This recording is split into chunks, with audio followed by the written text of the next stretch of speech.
सुप्रभात बच्चों, आज मैं क्लास 7 के हिंदी पाठ्य पुस्तक के अंतर्गत पाठ 4 जो शीर्षक का नाम है छोटा जादूगर पढ़ाने जा रहा हूँ।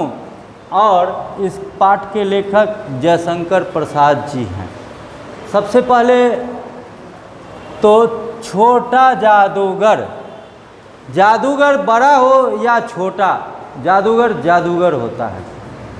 और जादूगर उसे कहते हैं जो जादू दिखाता है, जो जादू दिखाए वह जादूगर कहलाता है। तो छोटा जादूगर, इसका मतलब है कि इस जादूगर में बहुत पावर है। वो लड़का छोटा है और जादू जानता है, इसका मतलब बड़ा जादूगर उतना जानता है, उसका उम्र भी बड़ा होता है तो जानता भी ज़्यादा है।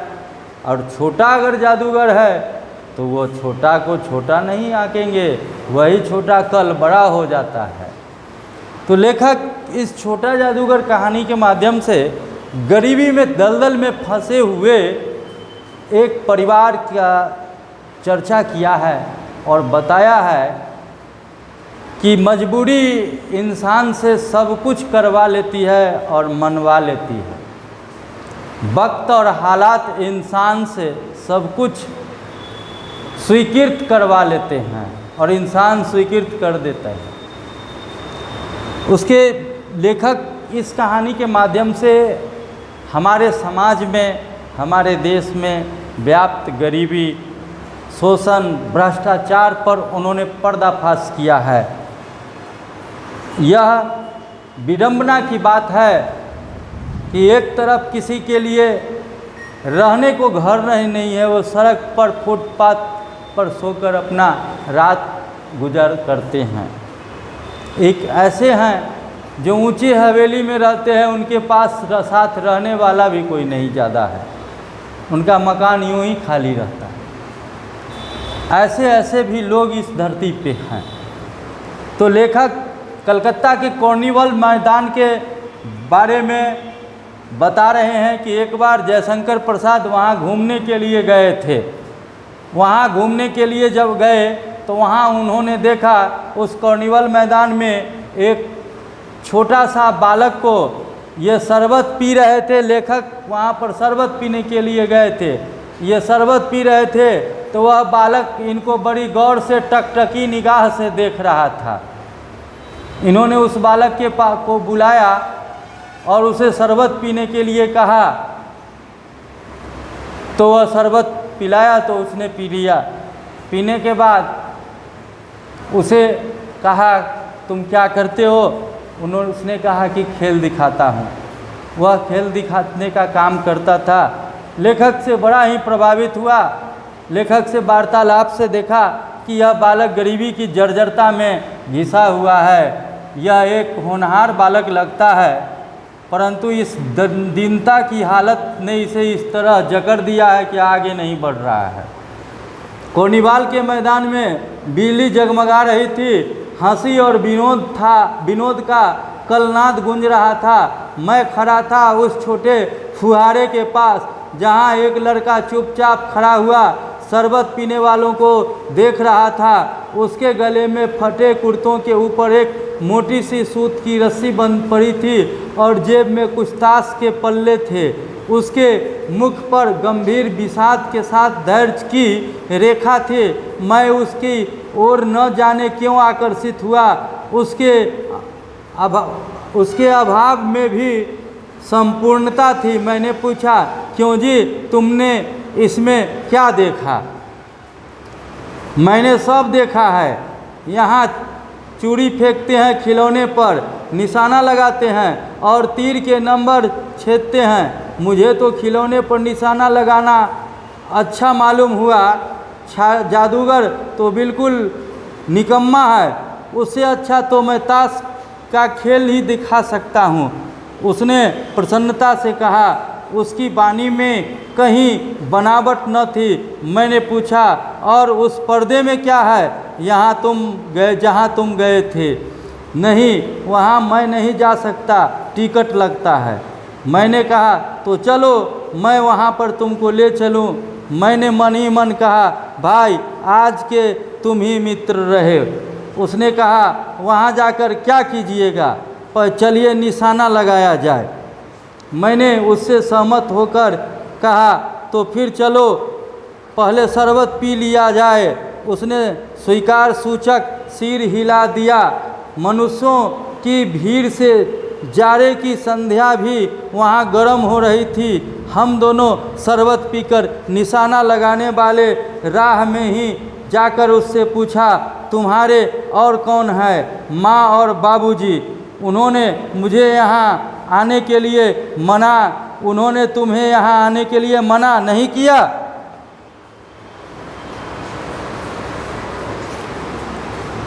बाबूजी जेल में है देश के लिए, वह गर्व से बोला। और तुम्हारी माँ, वह बीमार है और तुम तमाशा देख रहे हो। उसके मुंह से तिरस्कार की हंसी फूट पड़ी। उसने कहा, तमाशा देखने नहीं, दिखाने आया निकला हूँ। कुछ पैसे ले जाऊँगा तो माँ का पथ्य दूंगा।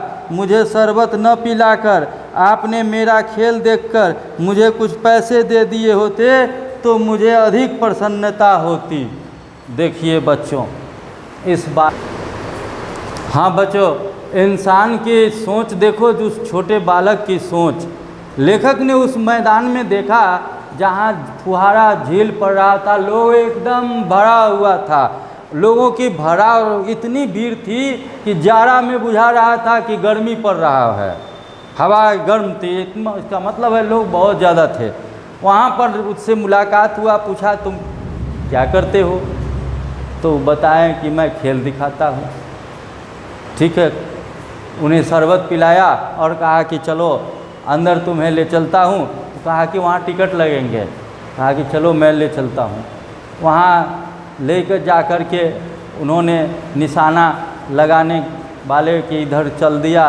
रास्ते में लेखक ने पूछा कि तुम्हारे यहाँ और कौन है? तो माँ है और बाबूजी है। तो माँ, बाबूजी जेल में है देश की सेवा के लिए, और माँ बीमार है, बिस्तर पर है। उसी के पथ्य के लिए, दवा के लिए मैं ये खेल दिखाकर पैसे कमाता हूँ, ले जाता हूँ।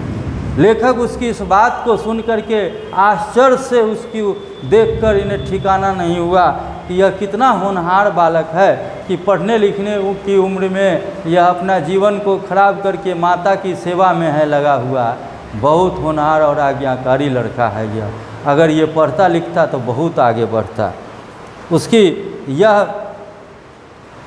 देखकर, गुण देखकर लेखक बड़ी प्रभावित हुए और क्या कहते हैं, मैंने आश्चर्य से उस 13-14 वर्ष के लड़के को देखने लगा। हाँ, मैं सच कहता हूँ बाबूजी, माँ बीमार है इसलिए मैं नहीं आ गया। कहाँ? जेल में। जब कुछ लोग खेल तमाशे देखते ही हैं तो मैं क्यों न दिखाकर माँ की दवा दारू करूँ और अपना पेट भरूँ। मैंने दीर्घ निश्वास लिया। चारों ओर बिजली के लट्टू नाच रहे थे। मन व्यग्र हो उठा। मैंने उससे पूछा, अच्छा चलो निशाना लगाया जाए।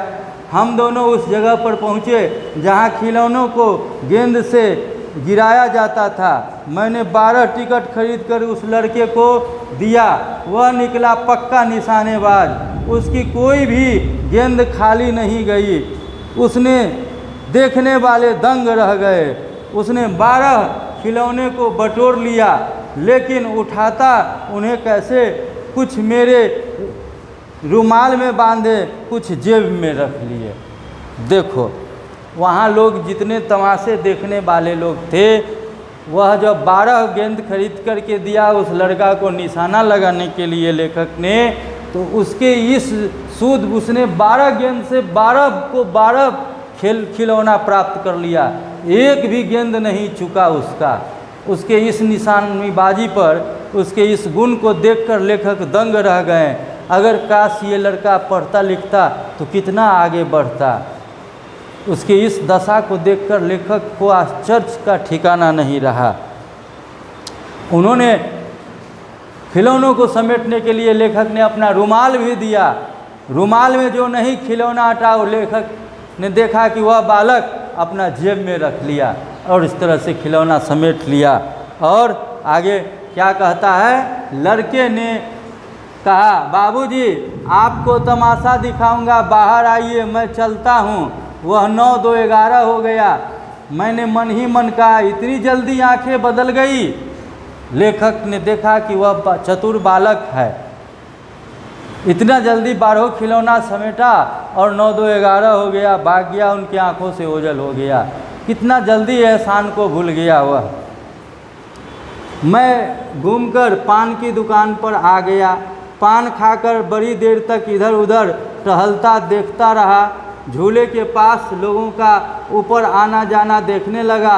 अकस्मात किसी ने ऊपर से हिंडोले से पुकारा, बाबूजी। मैंने पूछा कौन? मैं हूँ छोटा जादूगर। कोलकाता के सुरम्य वनस्पति उद्यान में लाल कमलिनी से भरी हुई एक छोटी सी झील के किनारे वृक्षों की छाया में अपनी मंडली के साथ बैठा हुआ मैं जलपान कर रहा था। बातें हो रही थी, इतने में ही छोटा जादूगर दिखाई पड़ा। हाथ में झोला, साफ जंघिया और आधी बाहों का कुर्ता, सिर पर मैला रुमाल सूत की रस्सी से बंधा हुआ, मस्तानी चाल से झूमता हुआ कहने लगा, बाबूजी नमस्ते, आज कहिए तो खेल दिखाऊं। देखिए उस दिन से के बाद लेखक और लड़का तुरंत 9-2-11 हो गया। लेखक को तकलीफ भी हुई कि कितना जल्दी यह एहसान को भूल गया। वह लेखक पान की दुकान पर गए, पान खाए, इधर उधर घूमे, खोजे, टहले। वह किनारे के पास, झील के किनारे के पास सुरम्य वनस्पति उद्यान में बैठे हुए लेखक अपने पूरे टीम के साथ थे, पूरे परिवार के साथ थे। उस बीच लेखक ने देखता है कि वह छोटा जादूगर सामने आ जाता है और कहता है कि कहिए बाबूजी आज खेल दिखाऊं। अब आइए। नहीं जी, मैं क्रोध से कुछ कहने जा रहा था, तभी श्रीमती जी ने कहा, दिखलाओ जी, तुम तो अच्छे आए, भला कुछ मन तो बहले। मैं चुप हो गया क्योंकि श्रीमती जी की वाणी में यहाँ माँ की सी मिठास थी जिसके सामने किसी भी लड़के को रोके नहीं जा सकता है। उसने खेल दिखाना प्रारंभ किया। उस दिन कार्निवाल के सब खिलौने उसके खेल में अपना अभिनय करने लगा।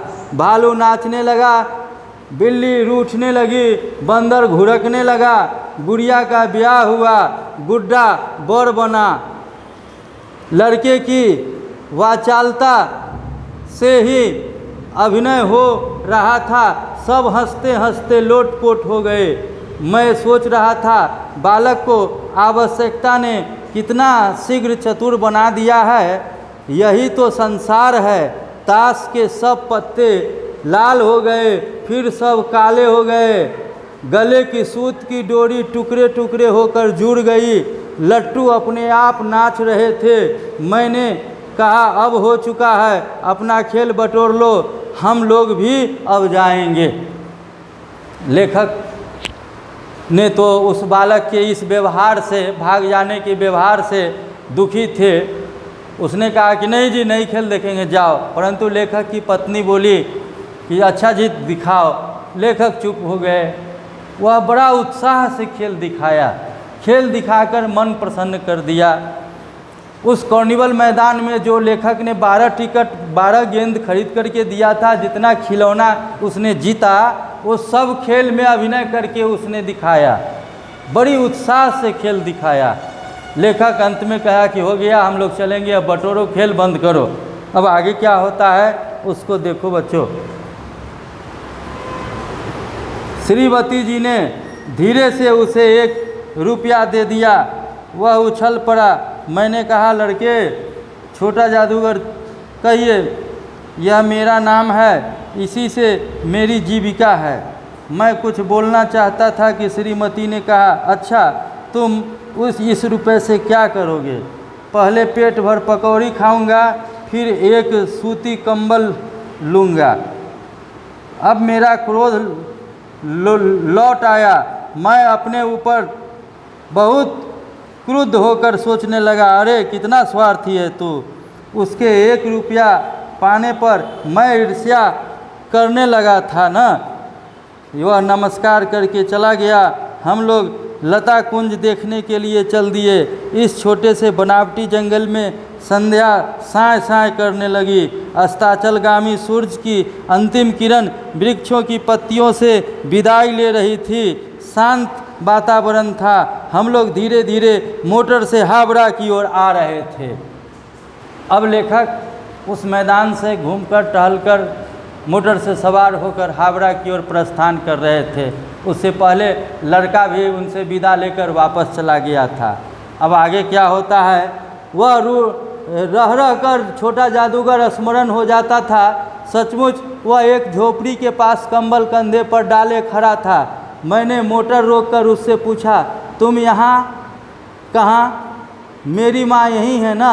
अब उसे अस्पताल वालों ने निकाल दिया है। मैं उतर गया। उस झोपड़ी में देखा एक स्त्री बिथरों से लदी हुई कांप रही थी। छोटे जादूगर ने कंबल ऊपर से डालकर उसके शरीर से चिपटते हुए कहा, माँ मेरी आंखों से आंसू निकल पड़े। देखिए, अब लेखक जब हावड़ा की ओर जा रहे थे तो रास्ता में वह लड़का अपने झोपड़ी के पास कंबल सीट पर रखे हुए, कंधे पे रखे हुए खड़ा था। लेखक ने देखा, मोटर रोक दिए, पूछा, तुम यहाँ कहाँ?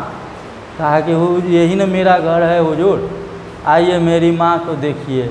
लेखक जब अंदर गए तो देखते हैं कि एक बिछावन पर चिथरे लदी से लदा हुआ एक महिला थर थर काँप रही है। बस वह बालक छोटा जादूगर ने उसके ऊपर कंबल उठा दिया और उसे पकड़ करके कहा कि माँ माँ। लेखक जब उसको देखे तो देखकर दंग रह गए। ऐसी गरीबी इंसान को देखकर जो सच्चे इंसान होते हैं दहल जाते हैं। आइए, वह